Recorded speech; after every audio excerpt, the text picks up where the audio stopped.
So quite lucky to have this expert center in my backyard.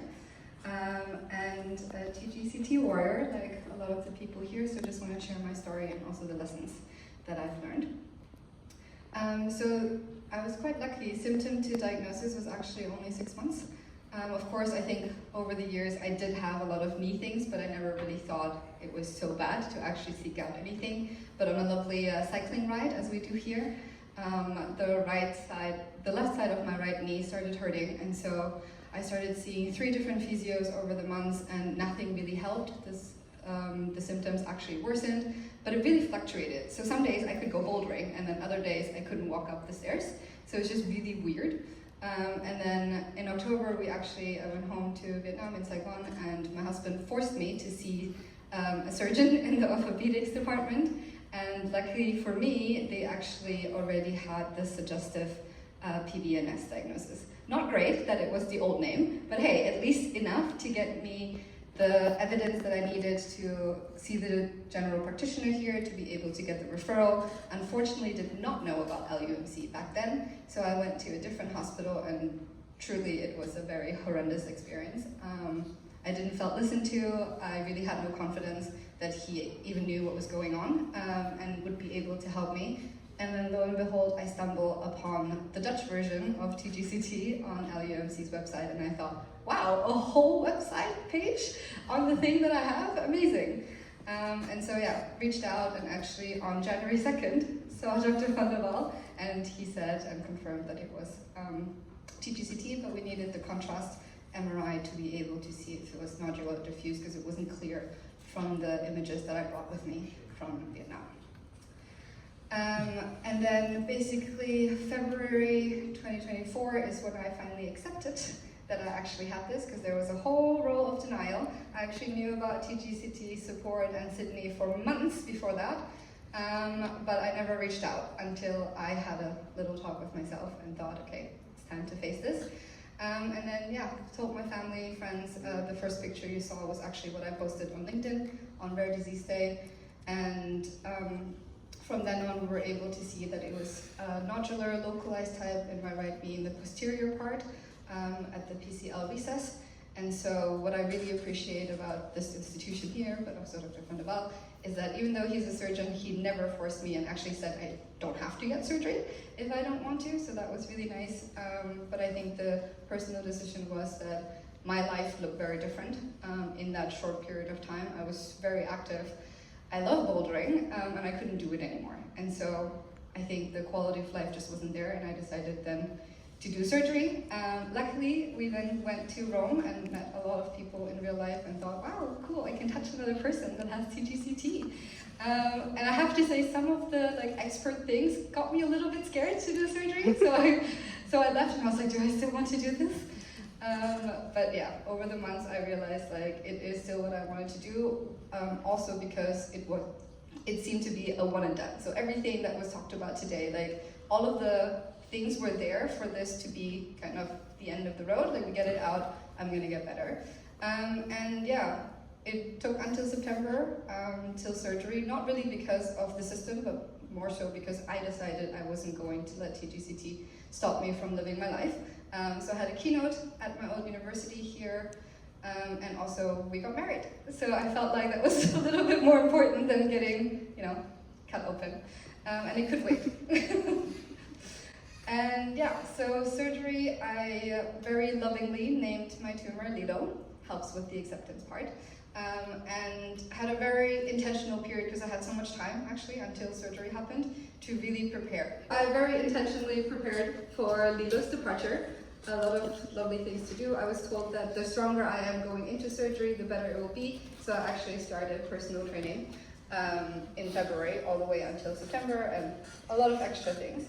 So 6th of September was the surgery. I had an open back with a lazy S incision, and he had to temporarily remove my calf muscle to get to Lilo. We got here at 9 a.m. It was here in this building, I guess.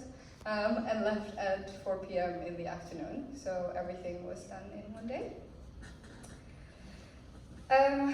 Recovery sucked, honestly. It was the first time in my life that I really had to depend on somebody else. I was not used to that as an immigrant eldest daughter. And day one, you can see that. Oh, I have the pointer thing, right? Yeah. Fun.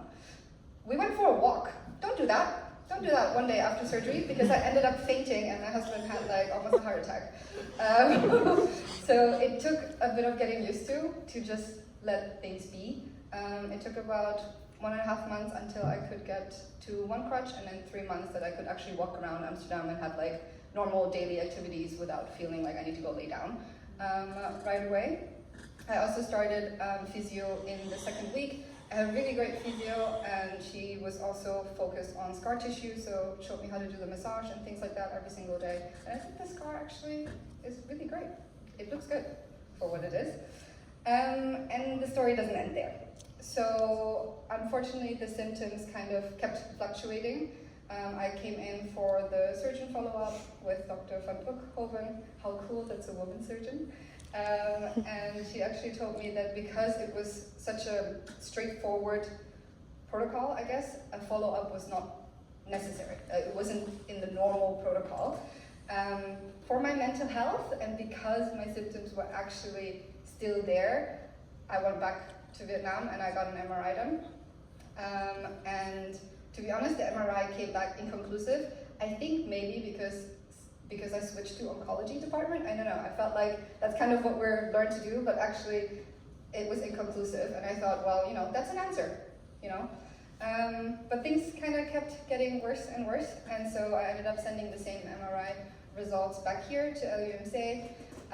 And the recurrence was pretty clear for the expert center. So I think there's you really need people that know what they're looking for to be able to find the thing that we're looking for. And so there's 3 tiny ones now. And as you can see, it's July to December, so the recurrence also took me a while to kind of be like, okay, well, maybe there's a reason they're still there. In any case, the MRI is scheduled for 2 weeks from now, so we will see where the story continues to. But there's some important lessons that I learned throughout all of that, and we kind of talked about it. Don't treat it just because it's there. I think I'm super lucky that I was never pushed into that at all, and monitoring is a treatment option to just see how it goes. And it really depends on how things affect your quality of life, and that symptoms should trigger action, whatever action it is, if that's a scan or not. I never had to argue for a scan if there were symptoms, and I know that's not normal, unfortunately, in a lot of settings. Advocate for yourself, always. It's really hard to do, especially when you're in a really vulnerable position and you're in pain all the time, and you don't really know how to explain that to the other person that doesn't feel the same thing that you're feeling. But you're the expert on your body. Like, all of us are super different, all of our bodies are different, all of our life experiences are different, so really you are the expert, and especially with a rare disease, you're likely going to know more until you get to the expert center to get the care that you truly deserve, and all of us deserve. So taking up space is really important. To be honest, after that one very bad incident with the surgeon at the other hospital, my husband came with me for every single appointment after that. This is probably the most important lesson for me, the acceptance, but also the meaning making.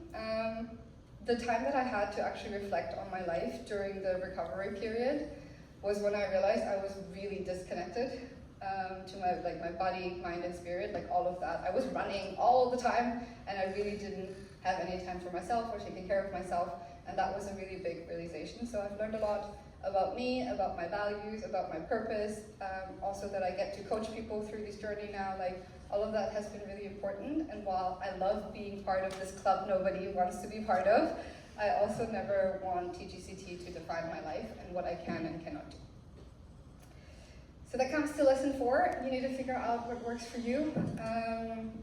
How are you supporting yourself physically, mentally, emotionally, spiritually, or relationally? Because it is really difficult to know what this feels like if you don't feel it.